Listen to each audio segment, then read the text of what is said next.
बहुत हम जान रही है उनके पास, वो सिर्फ हमें गोलियां देती है, उनकी नियत ही नहीं है जॉब ये जो भर्ती है इसको पूरी करना, उनकी नियत में ही नहीं है। वो सिर्फ चाहती है कि आचार संहिता आ जाए और ये जो भर्तियां हैं वो आचार संहिता में लटक जाए और ये कैंसिल हो जाए, वो सिर्फ ये चाहती है। ये जो सरकार है राम राज्य की सिर्फ कहने के ही लिए है, वरना है नहीं यहाँ पे, क्योंकि 23 दिन तक यहाँ महिलाएं बैठी थी, तब उनका राम राज्य कहाँ गया था? महिला सुरक्षा के लिए भी वो कहती थी, तब उनका राम राज्य कहाँ गया था? वो सिर्फ राम राज्य से भगवा जो है वो कहने को है, वरना वो संवेदनशील बिल्कुल भी नहीं है, वो राम राज्य लायक बिल्कुल भी नहीं है। सर जो अधिकारियाँ हैं लाखों लाखों तनख्वाह ले रहे हैं, इनको तो कोई फर्क नहीं पड़ता, पर हमें तो फर्क पड़ता है। इनकी 8,000 करके देखो, तब इन्हें पता चलेगा कि क्या होता है उस पर। हमें क्या मिलता है 8,000 में? कुछ नहीं मिलता, कुछ नहीं होता। ये इतनी सी बात पे इनको थोड़ा सा कुछ नहीं मिलता ना तो ये उग्र हो जाते हैं। जब हम उग्र हो रहे हैं तो इन्हें क्यों मिर्ची लग रही है? क्यों मिर्ची लग रही है हमें उग्र होने पे? हम यहाँ पे देखो गांधीवादी तरीके से हम बैठे थे पहले, अब भी थोड़े दिन बैठेंगे। अगर नहीं सरकार सुनती है तो हम भी उग्र होंगे, फिर हमें अपनी जो उंगली है वो टेढ़ी करनी पड़ेगी। सरकार जो अधिकारी हैं वो चुस्त है, सो रहे हैं, उन्हें जगाना हमें आता है। ससुराल वाले ये कहते हैं कि हाँ थे बेटा बैठे आप पिछली बार 23 दिन है, अब तो पक्का हो गया होगा। और भाषा में ये है कि अब की बार चौड़े होके जाएं ऐसे सर जवाई वाली फीलिंग तो तभी आएगी ना जब हम परमानेंट होंगे सर, वरना तो फिर वो जो मेरी बीवी है वो भी मुझे दबा के रखेगी, बोलेगी हैं हो गया पक्का, बन गया होगा, हैं बैठे रहो, अब लो आठा धरना करो घरे। नमस्कार, मैं तुषार गौतम, आप देख रहे हैं न्यू भारत न्यूज। अभी मैं सीफू के बाहर हूँ, झालाना डूंगरी के यहाँ पर, राजस्थान राज्य स्वास्थ्य परिवार कल्याण संस्थान के बाहर। फार्मासिस्ट वाले हैं और ये पहले भी धरने पर थे और अभी दोबारा से फिर से धरने पर आ गए। एक्चुअली मामला ये है कि 2023 की वैकेंसी का मामला है। इनको सरकार नियुक्ति नहीं दे रही है, सब चयनित छात्र हैं। क्या पेच अड़ा है, क्या नहीं अड़ा है? मंत्री जी आश्वासन देते रहे, सरकार के अधिकारी, विभाग के अधिकारी आश्वासन दिया कि हम आपका 7 दिन के अंदर कुछ हल निकालेंगे और आपको जल्दी खुशखबरी देंगे। वो 7 दिन भी निकल गए, आगामी 7 दिन भी निकल गए, कम से करीब 15 दिन निकल गए, लेकिन कुछ नहीं हो रहा है, सब ठंडे बस्ते में हैं। हम बातचीत करेंगे। असल में एक्चुअल में क्या है कि इन्होंने वापस से कहा कि जब तक हम सरकार हमें पोस्टिंग नहीं देगी तब तक हम इस जगह से उठेंगे नहीं, यही हमारा घर है, यही हमारा आसरा है। हम बातचीत करेंगे, हमारे साथ हैं। आपका शुभ नाम क्या है सर? नमस्कार सर, मेरा नाम धीरज यादव है, मैं फार्मासिस्ट कैडर से हूँ, अलवर से हूँ सर। अलवर से हैं। 2022 में निकली थी वैकेंसी, 2000 वो रद्द हो गई, 2023 में निकाली। और राजस्थान के अंदर ऐसे भी फार्मासिस्ट की कमी है, क्योंकि राजस्थान के अंदर एक बात बता देना चाहता हूँ कि मुख्यमंत्री निःशुल्क दवा योजना है यहाँ पे। यहाँ पर सब हर छोटी सी छोटी पीएससी हो, सीएससी हो, या जिला मुख्यालय वाला हो, सैटेलाइट हॉस्पिटल हो, या मेडिकल कॉलेज हो, ठीक है, वहाँ पर भी मुख्यमंत्री निःशुल्क दवा योजना के काउंटर्स हैं, ज़्यादा हैं, लेकिन फार्मासिस्ट की कमी है। उनकी जब कमी होती है तो दवा देने के लिए कभी वार्ड बॉय दवा देता है, कोई चपरासी दवा देता है, कभी नर्सिंग कर्मचारी वहाँ दवा का वितरण करते रहते हैं। जो उनको काम करना चाहिए वो काम से अछूते रहते हैं और दूसरे काम करते हैं। फार्मासिस्ट की बहुत कमी है, 3068 कुछ पद है, जरूरत तो ज्यादा की है, लेकिन सरकार तो इन पदों पर भी अभी ज्वाइनिंग नहीं दे रही है। तो राजस्थान का क्या हाल है स्वास्थ्य विभाग का? एक तरफ राजस्थान कहता है कि हमारा हेल्थ मॉडल देख लीजिएगा, दूसरे राज्य हमसे तुलना कर रहे हैं, ठीक है, कुछ निःशुल्क जांच है, दवा है, अच्छी स्कीम्स हैं, लेकिन वो प्रॉपर एग्जीक्यूट भी तो नहीं हो पाएगी। जब तक मशीनरी नहीं होगी, मैन पावर नहीं होगा, तो कैसे एग्जीक्यूट हो पाएगा? आज हम बातचीत करेंगे धरना प्रदर्शन में। ये हमारे साथ धीरज यादव है और ये फार्मासिस्ट हैं। पूरा माजरा क्या है सर? फार्मासिस्ट की 2012 से आज तक कोई भर्ती नहीं हुई, नियमित भर्ती। सरकार संविदा पर सेवाएं लेती रहती है, विभिन्न योजनाएं चलती हैं संविदा पे, उनमें विभिन्न योजनाओं में लगभग 2000 फार्मासिस्ट संविदा पे कार्यरत है।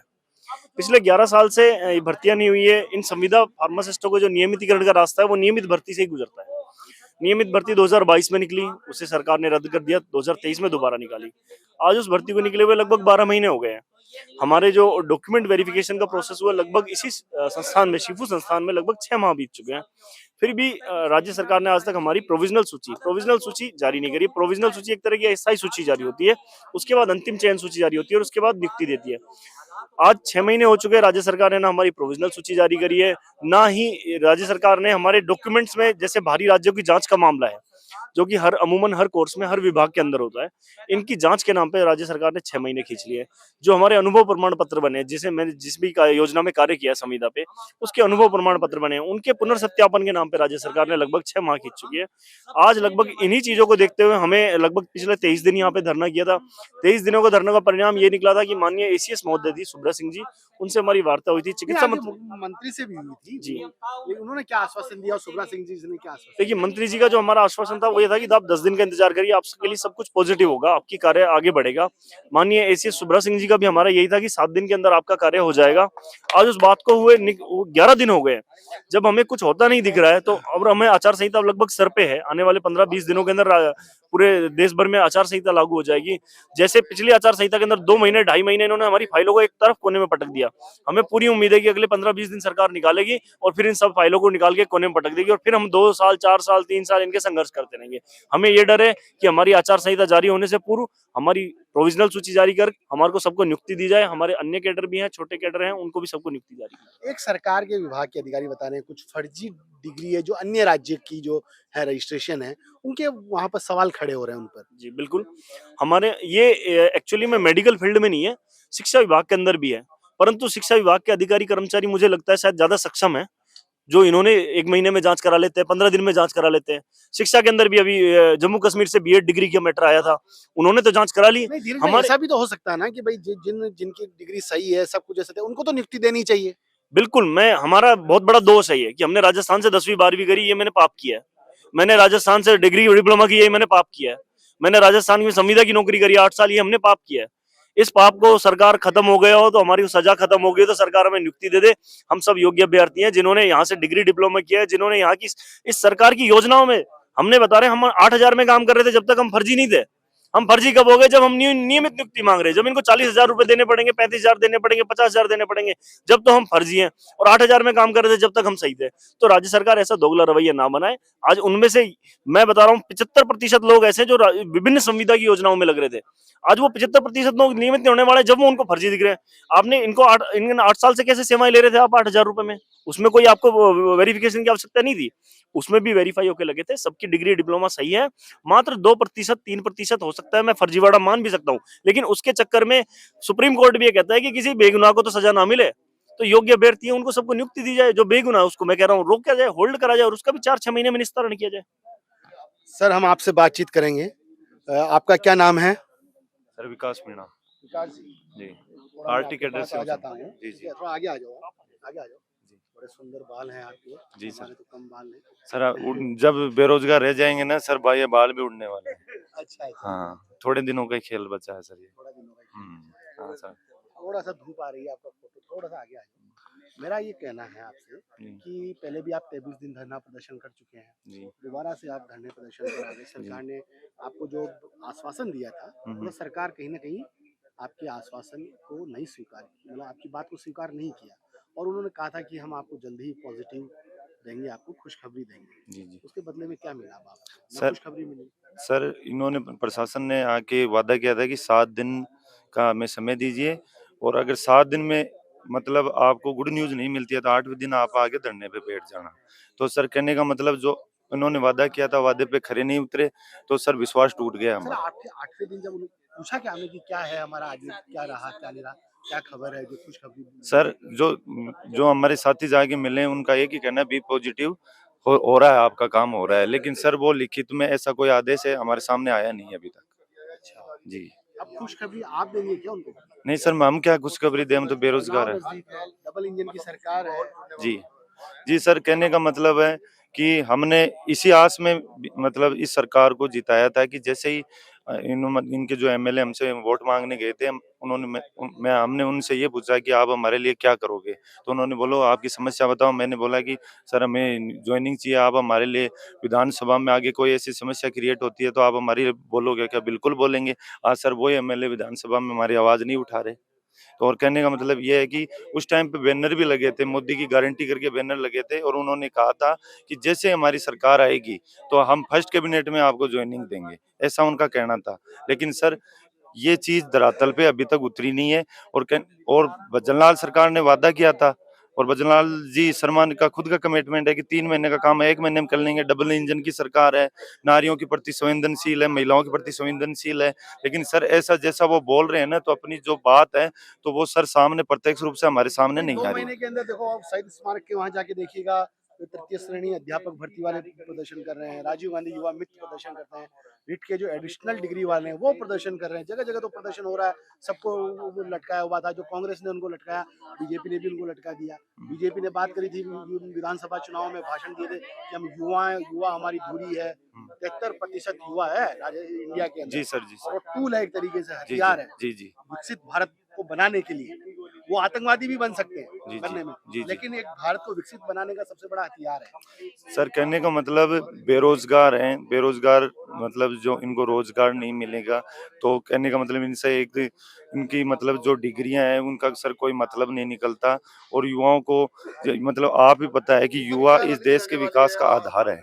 जब तक युवा युवा है, जो युवा की इच्छा है, मतलब हर हर बेरोजगार की एक ही इच्छा रहती है कि हमें नौकरी मिले।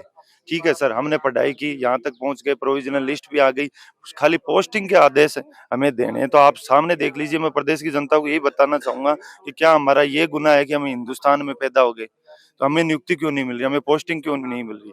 कहने का मतलब सर ये, अब मैं आपको यही बोलना चाहूंगा कि आप देख रहे हो कि जयपुर में जगह जगह धरना प्रदर्शन हो रहे हैं, और कुछ को किरोड़ी लाल जी मीणा है, उनके घर पे भी महिलाओं को जेंट्स पुलिस के द्वारा घसीटा गया। ये मैं नहीं कर रहा हूँ सर, ये हमने वीडियो क्लिप देखी है। तो सर कहने का मतलब वही किरोड़ी बाबा जो बेरोजगारों की आवाज उठा रहे थे, आज वही किरोड़ी बाबा हमसे नाराज हो गए। तो मैं किरोड़ी बाबा से आप जाते हैं उनके पास? सर जाते, हम क्या काफी कहा उन्होंने? काफी बार गए। उन्होंने बोला कि आपकी जो बात हम आगे तक पहुंचाएंगे। सर इससे आगे बोल रहे हैं, क्या पता बोलते भी होंगे, लेकिन सर वो चीज धरातल पे हमें सामने दिखाई नहीं दे रही है। तो कहने का मतलब ये है कि जब अब आगे चुनाव आने वाले हैं, आचार संहिता आने वाली है, तो हर को हमें वह है कि हमें नियुक्ति मिलेगी, आगे रोजगार का क्या होगा। सर उस टाइम पे अगर हमारी सरकार अपने वादों पे खरा नहीं उतरती, तो हम ये माने कि सरकार हमसे झूठ बोल रही है, फिर हम दूसरा ऑप्शन देखेंगे कि हमें किसे जिताएं। हम्म। दूसरा ऑप्शन देखेंगे। जी जी सर, यदि जी सरकार ने हाँ बदली जी तो। सर।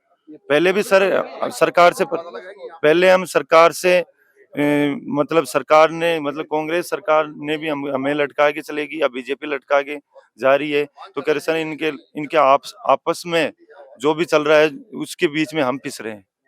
देखो बहन, अब से भी बात करेंगे। आप दोनों मायूस हैं, पहले भी 23 दिन आप धरना प्रदर्शन में, आपसे बातचीत करेंगे। आपका नाम जानेंगे सबसे पहले, तो आपका क्या नाम है? जी, मेरा नाम अंजलि मीना है, मैं फार्मासिस्ट कैडर से हूँ। अच्छा, आप फार्मासिस्ट कैडर से हैं। जी, बिल्कुल। क्या खुशखबरी देने की बात थी सरकार की, तो भाई 7 दिन के लिए कहा था कि आप धरना खत्म कर दीजिए, हम 7 दिन के अंदर आपको खुशखबरी देंगे। क्या देखिए हाथ जो लगा आपके? देखिए जो खुशखबरी की बात थी 7 दिन के लिए, वो सिर्फ़ फ़ेक था। वो सिर्फ़ टालम-टोल करने वाली बात थी कि यहाँ से हम धरना खत्म कर दें, पर हमने धरना खत्म नहीं किया था, हमने धरना स्थगित किया था 7 दिन के लिए। सरकार ने हमसे 7 दिन माँगे थे, हमने 7 दिन की जगह उन्हें 10-11 दिन दे दिए हैं, पर फिर भी कोई पॉज़िटिव रिस्पॉन्स हमें नहीं मिला है। पिछले हमने 23 दिन तक धरना दिया था, तभी हमें कोई पॉज़िटिव रिस्पॉन्स नहीं मिला था। अब फिर हम धरने पे बैठ गए हैं अनिश्चित काल के लिए, जब तक हमें सरकार जो हमारी पीवी लिस्ट नहीं निकालती, हमें नियुक्ति नहीं देती, हम यहाँ से नहीं उठेंगे।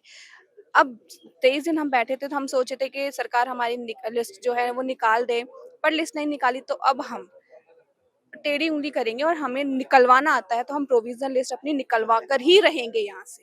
बहुत हो गया सरकार का, ये बहुत रामराज सरकार है। जी, ये आपने जो टीका लगा रखा है, ये जी। भी भगवा कलर का टीका है। जी, ये रामराज की सरकार का प्रतीक है। जी। ये जो क्या सर स्टैंड लेंगे आप? ये जो सरकार है, राम राज्य की सिर्फ़ कहने के ही लिए है, वरना है नहीं यहाँ पे। क्योंकि 23 दिन तक यहाँ महिलाएँ बैठी थीं, तब उनका राम राज्य कहाँ गया था? महिलाओं की सुरक्षा के लिए भी वो कहती थी, तब उनका राम राज्य कहाँ गया था? वो सिर्फ़ राम राज्य सिर्फ़ भगवा जो है वो कहने को है, वरना वो संवेदनशील बिल्कुल भी नहीं है, वो राम राज्य लायक बिल्कुल भी नहीं है ये सरकार, हमारी बदौलत। अब आगे की जैसे सरकार, अभी आप दोबारा से धरना प्रदर्शन पर आ गए अपनी बात को रखने के लिए, ठीक है। चुनाव बड़े नजदीक हैं, आचार संहिता बहुत जल्द लगने वाली है। आपका रणनीति क्या है? हमारी रणनीति यही है कि पहले भी जो सरकार थी, हमारी उन्होंने नहीं सुनी, तो हमें ऐसी सरकार की ज़रूरत नहीं थी। अब चुनाव आ रहे हैं, तो अगर सरकार हमारी नहीं सुनती है, तो हमें ऐसी सरकार की भी ज़रूरत नहीं है। हमें भजन लाल जी से ये उम्मीद है कि हमारी प्रोविज़नल लिस्ट निकाल दो, वरना फिर हमें आपकी ज़रूरत नहीं है। एक सवाल मेरा है कि आप कौन संविदा पर हैं अभी समय, कितना वेतन मिलता है? सिर्फ 8,000 में हम जॉब कर रहे हैं। 8,000 में क्या होता है आज के यही ज़माने सवाल में? मैं कुछ दूसरा नहीं था होता मेरा कि है। आपने जवाब कि 8,000 में क्या होता है? जी, बिल्कुल कम से 8,000 करीब में आजकल 1,000 रुपए 1,500 रुपए तो हाँ, मोबाइल का खर्चा वो है। तो मोबाइल का वो तो खर्चा है। हस्बैंड वाइफ का है। ठीक है, जी। 2 यदि बच्चे हैं, हुँ, एडल्ट हो गए हैं, तो उनका भी अलग से खर्चा जी है। बिल्कुल। ठीक है? हुँ, 8,000 में क्या होता है आज के ज़माने हमारे जो भाई लोग हैं, उनकी ओवर एज हो गए हैं, उनके फैमिली है, बच्चे हैं, उनकी शादी भी करनी है और भी घर में देखना होता है, 8,000 में कुछ नहीं होता है। ये जो अधिकारियाँ हैं लाखों-लाखों तनख्वाह ले रहे हैं, इनको तो कोई फ़र्क नहीं पड़ता, पर हमें तो फ़र्क पड़ता है। इनकी 8,000 करके देखो, तब इन्हें पता चलेगा कि क्या होता है नहीं, उसमें। इनको तो जब दीपावली का भत्ता नहीं मिलता है ना, इतने में उसमें ही ही ये यूनियन उग्र हो बना के जाते ना हैं। उग्र हो जाते हैं। बट हमें क्या मिलता 8,000 में? कुछ नहीं मिलता, कुछ नहीं होता। ये इतनी सी बात पे इनको थोड़ा-सा कुछ नहीं मिलता है ना तो ये उग्र हो जाते हैं। जब हम उग्र हो रहे हैं तो इन्हें क्यों मिर्ची लग रही है? क्यों मिर्ची लग रही है हमें उग्र होने पे? हम यहाँ पे देखो गांधीवादी तरीके से हम बैठे थे पहले, अब भी थोड़े दिन बैठेंगे, अगर नहीं सरकार सुनती है तो हम भी उग्र होंगे। फिर हमें अपनी जो उँगली है वो टेढ़ी करनी पड़ेगी। सरकार जो अधिकारी हैं वो सुस्त हैं, सो रहे हैं, उन्हें जगाना हमें आता है अच्छी अब तरह से। सुब्रा सिंह यहाँ आएगी आप या हुँ। सुब्रा सिंह के पास जाएँगे? मेरा ये सवाल है। उन्हें यहाँ आना पड़ेगा। बहुत हम जान लिए उनके पास, वो सिर्फ़ हमें गोलियाँ देती है, उनकी नियत ही नहीं है ये जो भर्ती है इसको पूरी करवाने की। उनकी नियत में ही नहीं है, वो सिर्फ़ चाहती है कि आचार संहिता आ जाए और ये जो भर्तियाँ हैं वो आचार संहिता में लटक जाए और ये कैंसल हो जाए, वो सिर्फ़ ये चाहती है। एक 2018 से 2023 में एक नेता हुआ करते थे, जी, चौक-चौराहे पर जहाँ पर आंदोलन होता था, वहाँ पहुँच जी, जाते थे। पुलिस को भी चकमा देके, बिल्कुल। इंटेलिजेंस को भी चकमा दे देते थे। अब क्यों नहीं चकमा दे पा रहे हैं? अब वो कहते थे कि मेरी सरकार बनेगी, हुँ, तो मैं युवाओं का काम करूँगा और युवाओं का नेता बन के रहूँगा। अब बिल्कुल। क्या हो रहा है उनको? देखो, हमें उनसे उम्मीद थी, हम पहले आस लगा के बैठे थे उनसे कि बाबा आएँगे यहाँ पे, हमारी सुनेंगे, वो हमारा सपोर्ट करेंगे। बट उन्होंने हमारी नहीं सुनी, 23 दिन हमने उन्हें खूब बहुत देखा था कि वो आएँगे, आएँगे बट नहीं आए। फिर भी हमें उम्मीद है कि शायद वो आ जाए, लेकिन देखो अभी तक दिखे नहीं हैं, तो मुझे नहीं लगता कि वो हमारा सपोर्ट करेंगे या वो आएँगे। अच्छा, बिल्कुल। अब क्या कहना है? अंतिम कंक्लूजन बता दो आप मुझे। मेरा सिर्फ भजनलाल सरकार से यही कहना है कि हमारी प्रोविजनल लिस्ट जारी करो, नियुक्ति सूची जारी करो, बस मेरा यही कहना है, बाकी मैं कुछ नहीं कहना चाहती। अगर वो नहीं करती हैं, तो हमारे जो साथी हैं दीपक छंगानी जी, वो उग्र जो है वो आंदोलन अनशन पे बैठेंगे। अगर उनके साथ कुछ भी होता है, तो उनकी ज़िम्मेदारी जो है वो सरकार की होगी या फिर अगर यहाँ हमारे साथ कुछ भी होता है, हम सुसाइड अटेम्प्ट करते हैं, कुछ भी होता है, तो उसकी ज़िम्मेदारी सरकार की होगी। अच्छा, बस, सारी जिम्मेदारी सरकार। बिल्कुल। आपका क्या कहना है? सर बड़े मेरा नाम मायूस हो रहे हैं, बड़े कमर भी पतली हो गई है। सर ये मायूस होने का काम सरकार ने किया है। पिछले 12 साल से फार्मासिस्ट को एक भी भर्ती नहीं हुई है। ये हमारा दर्द है। 8-8 हजार की नौकरी हम संविदा पे कर रहे हैं 12 साल से। कब तक करते रहेंगे? सरकार आखिर मतलब फार्मासिस्ट की पूर्ण सूची जारी क्यों नहीं करती? पहली बात तो फार्मासिस्ट की भर्ती नहीं निकालती सरकार, और भर्ती निकालती है तो अधिकारी इसको मोहरा बनाते हैं, कभी कैंसिल करते हैं, कभी कुछ करते हैं। और अभी तक 8 कैडर की एक साथ भर्ती निकली थी, 7 की पूर्ण सूची जारी कर दी, 8वीं की पूर्ण सूची जारी क्यों नहीं हुई? और आज 7 में भी आउट स्टेट के लोग हैं, उनके भी स्टेट की जारी करके आउट स्टेट को रोक लिया, होल्ड में कर दिया। ऐसे फार्मासिस्ट के भी वो लोग जारी कर सकते हैं, लेकिन सरकार की मंशा नहीं है। ये पता नहीं सरकार फार्मासिस्टों के साथ ऐसा सुसोतल व्यवहार क्यों कर रही है। बाकी मुख्यमंत्री निःशुल्क दवा योजना को ये सरकार आपको सौतेली सरकार लग रही है क्या? सर सौतेली सरकार तो हम कैसे गए, लेकिन पहले की 5 साल की सरकार ने कांग्रेस सरकार ने हमको ऐसा चक्रव्यूह में फंसाया है कि हम इस सरकार के चक्रव्यूह में नहीं फंसने वाले। और हम यहाँ कोई गुंडागर्दी करने नहीं आए, ना हम कोई राजनेता है, ना हम हाईलाइट होने आए। हम हमारा अधिकार लेने आए हैं और हम हमारे अधिकार लेके जाएंगे। हमारे पास संकल्प है तो सरकार के पास कोई विकल्प नहीं है। सरकार को नियुक्ति सूची जारी करनी पड़ेगी, पूर्ण सूची जारी दोबारा करनी से पड़ेगी। सीटों के ताले लगेंगे या नहीं लगेंगे? सर वो अगर सरकार अगर 2-4 दिन में अगर संज्ञान नहीं लेती है, फार्मासिस्ट की सूची जारी नहीं करती है, तो हम इस पे विचार करेंगे। अगर आखिर में अगर सरकार कुछ भी नहीं करती तो हमको उग्र आंदोलन करना पड़ेगा। इसकी जिम्मेदारी समस्त सरकार की होगी, जो भी होगा सरकार की। देखो हम और बातचीत करते हैं। हमारे साथ ये उग्र प्रदर्शन करने वाले दीपक जी हमारे साथ हैं। कि क्या है सर, बड़े मतलब नियुक्ति भी नहीं मिल रही है, फिर भी आप में आत्मविश्वास इतना जबरदस्त है। थोड़ा मुझे भी मिल जाए। आज मैं थोड़ा उदास भी हूँ। आज मैं एक धरना प्रदर्शन कवर करने गया था, मोबाइल निकाल के ले गए हमारा तो। लेकिन आपके साथ तो इतनी बड़ी विपदा है कि नियुक्ति ज्वाइनिंग नहीं दे रहे हैं। भविष्य से जुड़ा है मामला। कांग्रेस ने चक्रव्यूह में फंसा दिया, अब भाजपा चक्रव्यूह से नहीं निकाल रही है। क्या वो भी चक्रव्यूह में ही रखना चाहती है या आप खुद निकलना चाहते हो? सर सरकार का तो मंशा नहीं लगती कि इस भर्ती को पूरी करे, क्योंकि ये कांग्रेस के टाइम की निकाली हुई भर्ती है। तो सरकार ये ये सरकार की शायद ये मंशा हो कि अगर हम इसे पूरी कर देंगे तो कांग्रेस की पीठ थपथपा दी जाएगी, क्योंकि सरकार ये जो भर्ती है वो कांग्रेस के टाइम में निकली है। मगर हम इस भर्ती को पूरी करवा कर रहेंगे, ये हमारा दृढ़ संकल्प है। हम जब तक यहाँ से नहीं जाएंगे, जब तक हमें प्रोविजनल लिस्ट और हमें नियुक्ति नहीं दे दी जाए।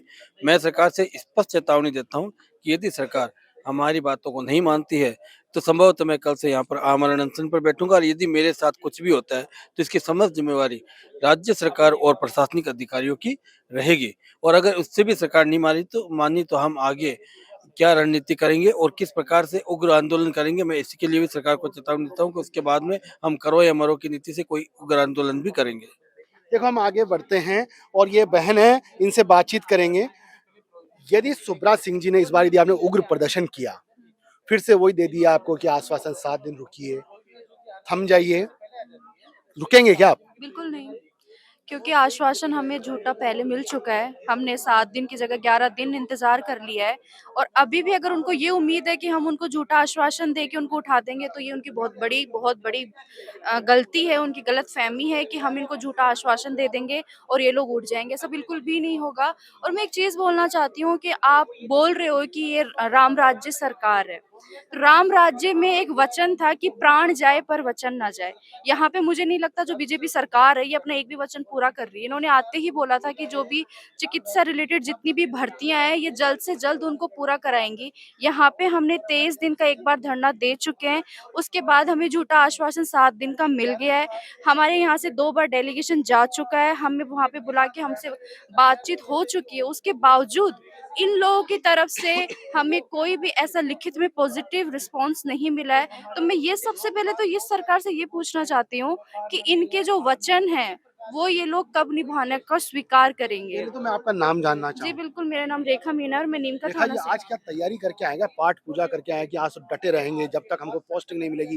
तिलक विलक सब लगा हुआ है आज आपके। सर ऐसी तो कोई सच तैयार, लेकिन हाँ हमारा नहीं, विश्वास। देखिएगा, कोई अनुष्ठान करके आता है कि कोई बड़े मिशन के लिए जाते हैं कि आज बिल्कुल, आज हमने हमारा श्री गणेश किया है धरने का 7 दिन बाद, 11 दिन बाद, सॉरी 7 दिन का झूठा आश्वासन लेके। तो हमने आज इसका श्री गणेश का, और हमने भी एक ये जो भगवा तिलक है ये कहीं ना कहीं विश्वास का प्रतीक ये है। राम राज की सरकार का भी सरकार प्रतीक है ये। मैं इनको दिखाना चाहती हूँ कि आपकी जो सरकार जो राम राज का बोलती हैं, उनकी पहली ये होता है कि वो अपना वचन पूरा करना जानते हैं। इनकी तरह झूठा आश्वासन देना नहीं होता है। अब मैं इनको इस तिलक से वही चीज इनको याद दिलाना चाहती हूँ कि आपकी सरकार क्या कर रही है। अच्छा, देखो वो भैया आपसे भी बात करेंगे। आप कहाँ से आए हैं? सर मैं हनुमानगढ़ जिले से आपका नाम? भादरा तहसील से अनिल कुमार शर्मा हूँ सर। आज हनुमानगढ़ में किसान आंदोलन नहीं हो रहा है क्या? सर वहाँ सहयोग नहीं कर रहे हैं जयपुर? सर सहयोग वो तो अलग है, हमारा तो खुद का ये जो जिंदगी का जो आंदोलन है उसमें पहले आना जरूरी है ना जिंदगी सर। के आंदोलन को सरकार फीका कर रही है क्या चमक करेगी, कुछ चमक लगाएगी? नहीं सर, बिल्कुल ये जो सरकार है ना, ये बिल्कुल ऐसी सरकार है जो चमक क्या, बिल्कुल चमक दमक से, मतलब आपको क्या शब्दों में बयान करूं कि कितनी अच्छी सरकार है। लेकिन सर थोड़ा सा अभी ये अंतिम चरण जो आचार संहिता वाला हमें लग रहा है कि ये चल रहा है, उससे पहले अगर ये चमक दमक लगा दे तो नज़ारे ही आ जाएंगे सर। उसके बाद फिर इनकी सीटों को देखने का भी आनंद आएगा सर। वो तो 400 पार कह रहे हैं। बिल्कुल सर, 400 पार वो हम ही तो करवाएंगे सर, हम ही तो करवाएंगे 400 पार। लेकिन सर उसके लिए हमें थोड़ा सा प्रोविजनल लिस्ट चाहिए, ज्वाइनिंग चाहिए। तो सर हैं तो हम ही जनता ना सर। अब सोचिए 20,546 जो ये पोस्ट हैं, इनके कितने परिवार वाले हो गए, कितने ससुराल वाले हो गए। हम जब ससुराल में जाके ये नखरे कर सकते हैं, भाई हमारे लिए रोटी सब्जी ठीक नहीं बनी, ये ठीक नहीं बना, तो हम ये भी तो बोल सकते हैं क्या भाई हमारे कहने पे वोट नहीं दोगे? नहीं मिलेगी तो कैसे नखरे करोगे वहाँ? तो सर वो पूछेंगे आपसे। वही तो, यही तो सरकार से हम कहना चाहते हैं कि हम मतलब अंदर से ये बिल्कुल उनको करवाएंगे कि भाई इस सरकार को वोट दीजिए, क्योंकि इन्होंने हमारे पूरे उम्र की जो रोटियां हैं वो सेव कर दी हैं सर। एक बात पूछूं मैं आपसे? जी सर। शादीशुदा हैं आप? जी सर। ससुराल जाते हैं अभी इन दिनों में जाते जी हैं? सर। बीवी पकड़ के लेके जाती है, जी सर। छोड़ के आइए, लेने जी आइए। सर। अभी क्या कहते हैं ससुराल वाले? सर ससुराल वाले ये कहते हैं कि हाँ थे बेटा बैठे आप पिछली बार 23 दिन है, अब तो पक्का हो गया होगा। वो सर अभी जो ताने मार रहे हैं ना, तो हम सरकार से ये रिक्वेस्ट करते हैं कि उन तानों को सर हमारी तरफ देख लीजिए, क्योंकि ससुराल में अब की बार हम ये जाएं कैसे तो बोलते ऐसे, हैं? वही आपकी भाषा में बताइए। सर भाषा में ये है कि अब की बार चौड़े होके जाएं ऐसे सर जवाई वाली फीलिंग तो तभी आएगी ना जब हम परमानेंट होंगे सर, वरना तो फिर वो जो मेरी बीवी है वो भी मुझे दबा के रखेगी, बोलेगी हैं हो गया पक्का, बन गया होगा, हैं बैठे रहो अब, लो आठा धरनो करो घरे। सर प्लीज सरकार से हमारी यही रिक्वेस्ट है, यही मांग है कि हमारी प्रोविजनल लिस्ट जारी कीजिए और हमें आचार संहिता से पहले नौकरी दीजिए। आपका क्या कहना है? इन्होंने तो सारी पीड़ा बताई है, आप भी सच्ची सच्ची बताना जो दिल में पीड़ा हो। शादी हो गई आपकी? मैं अनमेरिड हूँ सर। अनमेरिड हो तो भी मान ले गर्लफ्रेंड होगी, वो भाई भी कहती साहब, होगी क्या क्या प्रोविजन सूची अभी तक आई नहीं है। ऐसा है सर, देखो कभी कभी ऐसा होता है भाई, हक मांगने से नहीं मिलता और छीनना पड़ता है। इसी क्रम में आज हम फार्मासिस्ट कैडर के 3067 जो हमारी पोस्ट है उसके लिए आज हम यहाँ बैठे हैं। मैं फार्मेसी स्टेट कोऑर्डिनेटर हूँ इस भर्ती का। तो मेरा मुख्य रूप से यही उद्देश्य है भाई, जब तक हमारी प्रोविजनल सूची नहीं आएगी तब तक हम उठेंगे नहीं। पीड़ा यही है भाई, गांव में घर वालों ने जब डीवी हुआ, लिस्ट आई डीवी लिस्ट है, तो गांव में मिठाइयां बांट दी। भाई ओबियसली मेरा गांव जयपुर जिले के फाकी तहसील में है, तो गांव का बड़ा खुश है भाई छोरा की नौकरी लागी। कोई बात को नहीं भाई, छोरा की नौकरी लागी। उसके बाद में अब वो गांव वाले पूछते हैं भाई छोरा ज्वाइन कब कर लो, ज्वाइन कब करेगा। तो एक मन में पीड़ा सी है भाई अपने कैडर को तो इतना। लड़की देखने वाला आता है कि नहीं आता? क्योंकि आप अनमेरिड हो, देखो या सर, उसकी लड़की नौकरी लग देख- गई है, गांव वाले आपस में कहते हैं भैया उसको वहाँ उस घर में बिल्कुल सर, जाइए, उसकी नौकरी लग गई है। लड़की देखने वाले आते हैं, बहुत सारे परिवार वाले आते हैं, मगर वो ये कहते हैं भाई छोरो तो हाल था नहीं, आधी गोड़ी चढ़ मिली जे, पूरी गोड़ी कौन चढ़ी हो। यानी कि अभी तक आधी नौकरी में ही अटका हुआ है। प्रोविजनल लिस्ट अभी आना बाकी है, जिस दिन प्रोविजनल आ जाएगी उस दिन हम पूरी गोड़ी चढ़ेंगे। रही साथ में मैं आपको एक चीज और अवगत करा देना चाहता हूँ सर, जब तक हमारी प्रोविजनल सूची नहीं आएगी तब तक हम नहीं उठेंगे। और उन अधिकारियों से भी एक सवाल है, आपके औलाद नहीं है क्या? आपके मन में दिल नहीं, आपके आपके दिल नहीं है क्या? आपके बच्चे अगर हमारी जगह बैठे होते तो आप 24-25 दिन तक वहाँ एसी में हवा खाते क्या? आपकी आत्मा नहीं दर्द करती क्या? हम भी आपके बच्चे के समान ही हैं। यहाँ आओ अनशन में हमें संभालो। हम किसी भी हमारा कोई भी डेलीगेशन आपसे मिलने नहीं आएगा। स्पेशली मैं कोऑर्डिनेटर होने के तहत आपको बता रहा हूँ, हमारा कोई भी डेलीगेशन अभी मैडम से मिलने नहीं जाएगा। अगर उनका नहीं, यहाँ उग्र प्रदर्शन करोगे पिछली बार की तरह, पुलिस आएगी, चलो ठीक है डेलीगेशन से मिलाते हैं। देखो हम इस बार पुलिस वालों को क्या जवाब दोगे? भाई साहब, मैं बता दूं सर आपके चैनल के माध्यम से, इस बार हमने पूरी परमिशन ले रखी है। उग्र प्रदर्शन हम ऐसा नहीं करेंगे। देखो एक सिक्के के दो पहलू होते हैं, एक अच्छा पहलू और एक दूसरा गलत पहलू। तो हम अच्छे पहलू से करेंगे, ना तो हम इस पे ताले खींचेंगे, ना हम किसी अधिकारी को कुछ बोलेंगे, मगर हम एक आमरण अनशन, आपने सुना होगा अन्य हजारे ने दिल्ली में बैठ के कांग्रेस का तख्ता पलट किया था। बिल्कुल किया था ना 2012-13 के अंदर। गन्ना तो गन्ना बन गए ना। हाँ, अन्ना बन गए होंगे गन्ना। देखो हमने सबने उनको चूस के फेंक दिया, सभी राजनीतिक दलों ने लाभ ले लिया, सबने सत्ता पाली। उसी आंदोलन के जनक थे केजरीवाल, वो 2 बार 3 बार के मुख्यमंत्री हो गए। वो उन्हीं का नतीजा है। देखो मतलब इस बार अन्ना हजारे की तरह है। बिल्कुल इस बार अन्ना हजारे वाले के फॉर्मूले पे हम काम करेंगे। हमारे सीनियर साथी है दीपक जी चंगानी जी, वो 50 साल के हैं, उन्होंने ऐलान कर दिया है, ऐलान जंग फार्मासिस्ट कैडर का। जब तक फार्मा की प्रोविजनल सूची जारी नहीं होती तब तक हम उठेंगे नहीं। और 2-3 दिन का इंतजार और है, अगर हमारे से वार्ता और लिखित में आश्वासन नहीं मिलता है तो भाई साहब हमारा अनशन चालू होगा और उसके जिम्मेदार बकायदा सुसाइड नोट लिखेंगे हम सारे 3067 बच्चे, और ये बोलेंगे हमारी मौत की जिम्मेदार ये सरकार और प्रशासन रहेगा। अच्छा। बहन, मैं आपसे वापस दोबारा से डिस्टर्ब करूंगा, बात पूछूंगा। आप भी आओ, दोनों आओ, थोड़ा आप बीती तो सुनिए, क्योंकि काफी लंबे समय से आपकी भर्ती अटकी हुई है, सवाल वहीं अटक के रह जाते हैं। आप पीड़ा तो बताइए ना, कि जैसे कि आपकी शादी हो गई नहीं हुई? नहीं हुई आपकी नहीं, आपकी? अच्छा, आपकी हो गई है। अच्छा, पहला चलो आपसे बात कर लेता हूँ, घर वाले क्या कहते रहते हैं? इतनी बड़ी डिग्री करा दी उन्होंने आपको, बिल्कुल घर वाले ठीक है, इतना पैसा लगाया है, ठीक है, घर वाले सिर्फ यही कहते हैं कि तेरे ऊपर हमने इतना पैसा लगाया है, बल्कि मेरे भाइयों से ज्यादा मेरे पेरेंट्स ने मुझ पे पैसा लगाया है, तो उन्हें सिर्फ यही उम्मीद थी कि कहीं ना कहीं बेटी गवर्नमेंट जॉब लग जाए। बट क्या हुआ इस सरकार का? सिर्फ झूठे वादे हमें दिए थे। हमने सिर्फ, हमारे पेरेंट्स कहते हैं कि क्या मतलब रहा तेरे ऊपर इतना पैसा लगाने का, इतनी डिग्री करवाने का, जब ये कुछ होना ही नहीं था तो तूने क्यों फार्मेसी की डिग्री की? जब सरकार को ये फार्मेसी का नहीं कुछ करना था तो ये मेडिकल डिपार्टमेंट से फार्मेसी नाम का जो कैडर है इसे हटा दो, कोई मतलब नहीं है। यदि आप अपने पेरेंट्स को कहें कि मुझे अब एम फार्मा करा दीजिए, नहीं करवाएंगे क्या? करवाएंगे, मेरे पेरेंट्स बिल्कुल भी नहीं करवाएंगे, बल्कि छोड़ो, मेरे जो भाई बहन है छोटे या फिर हमारी फैमिली में और भी है, उनको बिल्कुल भी फार्मेसी तो आप दूर की बात है, मेडिकल डिपार्टमेंट में वो भेजेंगे ही नहीं। अच्छा। क्योंकि वो देख चुके हैं हमारी कंडीशन, हमारी हालत, वो भी हमारी सिचुएशन को समझ रहे हैं कि भाई हम किस तरीके से दर बदल जो है यहाँ ठोकरे खा रहे हैं, यहाँ बैठे हैं धरने पे, हमें लगता है हम धरने पे यहाँ बैठे हैं, पर हमारी फैमिली हमें यहाँ धरने पे भेज दी। क्यों? क्योंकि ये सरकार की बदौलत हम यहाँ धरना दे रहे हैं। क्यों? हमने इतना पैसा लगाया सिर्फ धरना देने के लिए। धरने को सिर्फ ऐसा हो गया कि धरना दो, नियुक्ति लो। हमने जो धरना पहले दिया था, तब जाके हमारी नियुक्ति पहले निकली थी वैकेंसी। अब फिर हमें इस पूरी करने के लिए हमें फिर से धरना देना पड़ रहा है। सवाल और क्यों? जिंदगी से जुड़ा हुआ सवाल पूछना जी बिल्कुल। बिल्कुल व्यस्त हो चुके हैं क्योंकि आपको गवर्नमेंट नौकरी नहीं दे रही। शादी तभी करोगे जब नौकरी मिलेगी या?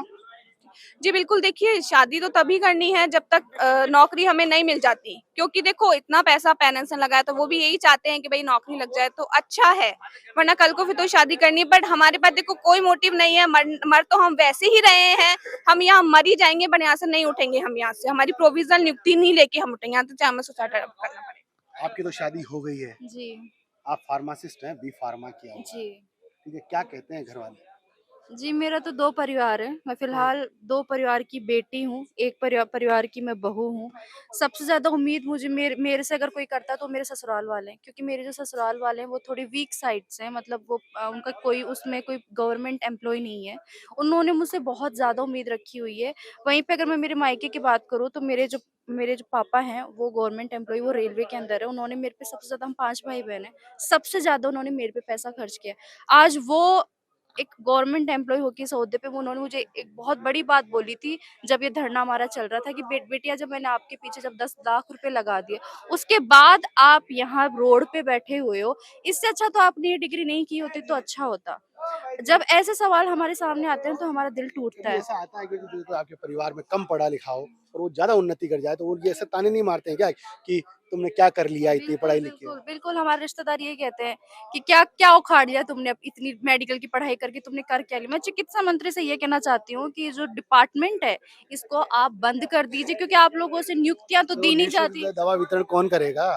उनको सोचना चाहिए ना ये चीज़, जो इन्होंने डिपार्टमेंट जो परमानेंट बैठे हैं, शायद उन तक वहीं तक था कि ये डिपार्टमेंट यही लोग चलाएँगे।